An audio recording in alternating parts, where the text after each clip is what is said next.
Good morning, it's Thursday, July 30th. I'm Alex with Main Street Briefing. Today, AI adoption crosses a real threshold. Scammers sharpen their aim at small teams, and a federal fraud crackdown lands close to home. 3 stories, 5 minutes, done. AI has quietly gone mainstream on Main Street. Depending on how you count it, somewhere between 3/4 and nearly 90% of small businesses now use at least one AI tool. And the newest shift is away from single-task helpers toward connected workflows that run research, the inbox, and back-office admin together. Owners who've leaned in report saving 20 to 30 hours a week and a few hundred to a couple $1,000s a month. The barrier now isn't access or cost. The tools are cheap and everywhere. It's knowing where to start. And the most common mistake is trying to automate the whole business at once, getting overwhelmed and quitting before anything sticks. The owners who win start narrow, one painful, repetitive task, one tool, one clear before and after. Prove it saves you an hour, then expand. What to watch? Name the single most repetitive job in your week, invoicing, appointment scheduling, or drafting first reply emails, and pilot one tool on just that task for 2 weeks before you touch anything else.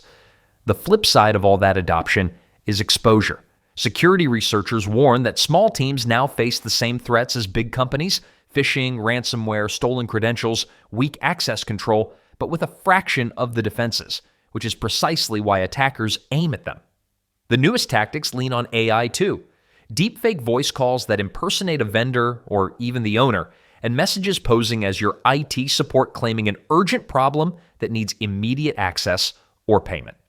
One convincing phone call on a busy afternoon is all it takes to move real money out the door. The good news is the fix isn't expensive software. It's one simple habit that a scammer's urgency can't get around. What to watch? Set one rule this week in writing that any request to change bank details or send a wire must be confirmed by a callback to a known number, never the number printed in the email or given to you on the call. And a fraud story with teeth. The SBA this month suspended roughly 7,800 Wisconsin borrowers tied to some $375 million in suspected fraudulent pandemic-era loans, with arrests following. Beyond the headline, the real signal for honest owners is that those pandemic loan records are being actively reviewed years later, and clean, complete documentation is your protection if your own file ever comes up for a second look. This isn't about wrongdoing. It's about being able to answer fast.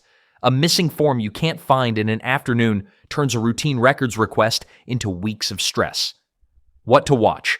Pull your PPP or EDL forgiveness paperwork out of the drawer this week, confirm every document is there, and back it up somewhere off your main computer so a records request is a 2-minute reply instead of a panic.